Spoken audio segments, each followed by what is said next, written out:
Հանուն հոր եւ որդվո եւ օգվույն սրբո ամեն։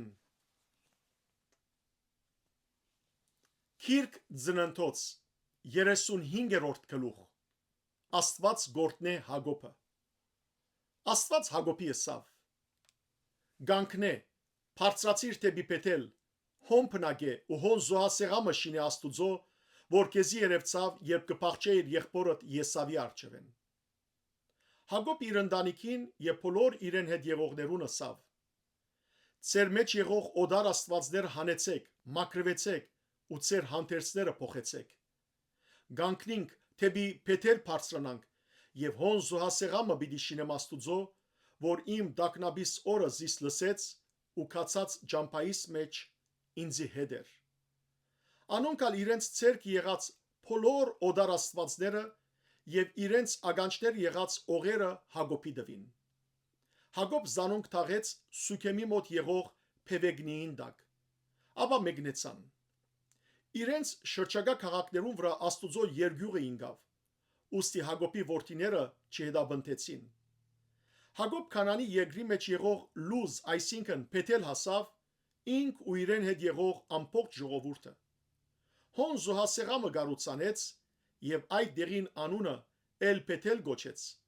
քանի որ իր եղբոր արչևեն փախածադեն Աստված հոն երևցեր էր իրեն։ Ռեբեկայի սնուցիչը Դեբորա մեռավ ու Բեթելի ներքևը գաղնիի մտակ թաղվեցավ։ Անոր անունը Ալոն Բախուտ կոչվեցավ։ Աստված դարձյալ երևցավ Հակոբի, երբ ամ միջակետքեն եկած էր եւ օրտնեց զայն։ Աստված անոր ըսավ. «Քո անունդ Հակոբ է, ալ անունդ Հակոբ պիտի չգոչվի, հաբա Իսրայել պիտի ըլլա անունդ, ու անոր անունը Իսրայել գոչեց»։ Աստված անոր ըսավ. «Ես ամենակարող Աստվածն եմ, աջե ու բազմացիր, ազգը եւ ազգերու համախմբումը պիտի ելեն քեզմե ու մեջքեդ թագավորներ պիտի ելեն։ Այն երկիրը, որ Աբրահամի եւ Իսահակի դվի, քեզի պիտի դամ, ու քեզմե յետ քու զարմիդ պիտի դամ այդ երկիրը»։ Եվ Աստված անոր կողեն բարձրացավ այն դեղեն, ուր անոր հետ խոսեցավ։ Հակոբ քարե արծամը գանքնեցուց այն դեղը, ուր Աստված իրեն հետ խոսեցավ։ Անոր վրա թապելիկ նվեր ընծայեց ու անոր վրա յուղ թափեց։ Եվ Հակոբ Բեթել գոչեց այդ դեղին անունը, ուր Աստված իրեն հետ խոսեցավ։ Ռաքելի մահը։ Բեթելեմ մեկնեցան ու դակավին քիչ մը ջամփա մնացած էր Եփրաթա հասնելու,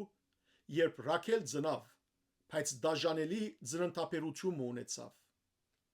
Մինչ ծննդաբերության դաժանքին մեջ էր, մանկաբարձը իրեն ըսավ. «Մի վախնար, որովհետև այս ալ քու որդիդ է»։ Երբ իր հոգին գելեր, քանի որ մեռավ, անոր անունը Բենոնի գոչեց, բայց անոր հայրը Բենյամին գոչեց զայն։ Ռաքել մեռավ ու թաղվեցավ Եփրաթայի ջամփան, որ Բեթլեհեմն է։ Հակոբ անոր գերեզմանին վրա արծամը գանքնեցուց, որ մինչև այսօր Ռաքելի գերեզմանին արծանն է։ Իսրայել մեկնեցավ եւ իր վրանը Միգդալ եթերե անտին լարեց։ Երբ Իսրայել այդ երկրի մեջ գփնագեր,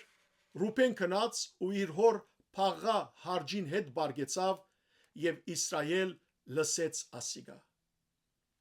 Հակոբի զավակները։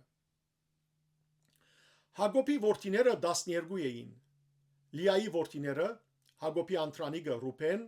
Շմավոն, Ղևի, Հութա, Իսակար եւ Զաբուղոն։ Ռաքելի որդիները Հովսեփ եւ Բենյամին։ Ռաքելի Փաղա ըստրգուհին որդիները Թան ու Նեփտաղիմ եւ Լիայի Զեղբա ըստրգուհին որդիները Գադ ու Ասեր։ Ասոնք են Հակոբի որդիները, որ միջակետքի մեջ ծնան անոր։ Իսահակի մահը։ Հակոբ հասավ իր հոր Իսահակի քով Մամփրե Արփայի քաղաքը, այսինքն Քեփրոն, ուր Աբրահամ ու Իսահակ բանտղտացան։ Իսահակի օրերը 180 տարի եղան։ Իսահակ ձերացած եւ իր օրերեն գշտացած շունչը դալով մեռավ ու իր ժողովրդի մեջ ամփոփվեցավ։ Անոր որդիները Եսավ եւ Հակոբ թաղեցին զայն։ Փառք քեզ, Տեր Աստված մեր։ Ամեն։